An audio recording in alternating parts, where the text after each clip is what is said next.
Remember last time we explored the fossilized horse droppings of Mesopotamia? And we were able to deduce from their shape, frequency, and general condition that King Solomon had at least 3 more concubines than he could handle in a leap year. Today we turn to the Orinoco Basin in the pre-Jurassic menopause. A place where until recently the hand of man had never set foot. Here is a model in plasticine, naturally because it's a plasticine period, showing how America and South Africa and Finland were joined together before they were thrown apart by a giant pre-Jurassic volcanic belch. To form what we know today as the Atlantic Ocean, the Pacific Ocean, and Staines Reservoir.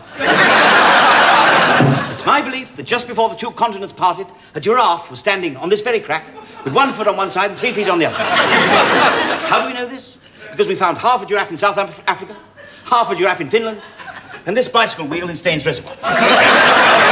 Now here we have a map of the Pernambuco Trench as it was at the time of King Popocatépetl the 19th.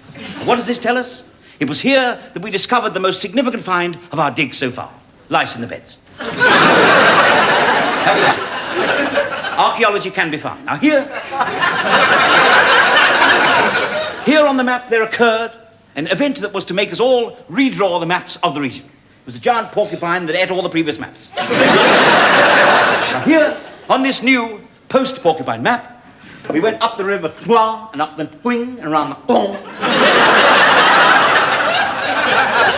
And here, in this shallow depression, we found this. No, we didn't find that. That's my dressing room key. We found this. We found this. Now, to Professor Beard of Gideon Park University, it's just a rusty nail. To me, it's an open sesame of the most intimate harems of the court of King Popocatépetl the 12th to the 21st inclusive.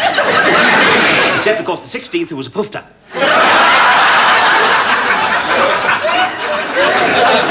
What other evidence have we got?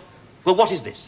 Quite clearly, it is a ceremonial earring worn by an early pre-prandial virgin of the Machu Picchu. She went on her way, quite naked, to take part in the ceremony of the consummation of the sun god Squib and the opening of the anteater shooting season.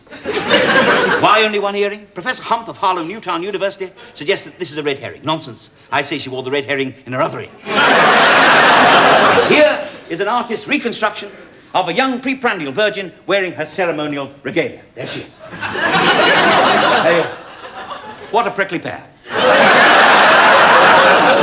A priceless find, but there was even better to come. Now, what is this? Professor Heap of Basildon University states that this is part of David Bellamy's tent from the 1973 expedition, when he was accompanied by Magnus Pike, Terry Wogan, and a gorilla. Professor Mound of Clacton University says bucket. Now, it's not part of a tent, it's not part of a canvas bucket, it is no less than King Popocatépetl jockstrap. Or as Dr. Spooner would say, King Jockopatépetl popstrap. Now, the point is, how was it held up? Elastic was unknown, chewing gum was unheard of, indeed unchewed, except for the inhabitants of a pre-Iron Age tribe of hunters and potters confined to a small area in the southeast, now known as Surbiton. Now, this, which Professor Heap thinks is a guy rope, was clearly the world's first and most primitive suspender.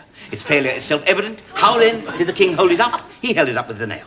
It all fits in, you see. But the nail fell out, and the naked king cavorted with his naked virgins, clad only in their earrings and their herrings. Now, how can we conjure up this picture of writhing naked bodies glistening with sweat from these few relics? Is it the wondrous science of archaeology, or should I be back on the tablets? Perhaps we'll never know. Next week, a moss-covered bulldog clip and initiation orgies among the South Atacama virgins, live from the car park at the back of Tesco's. Good night.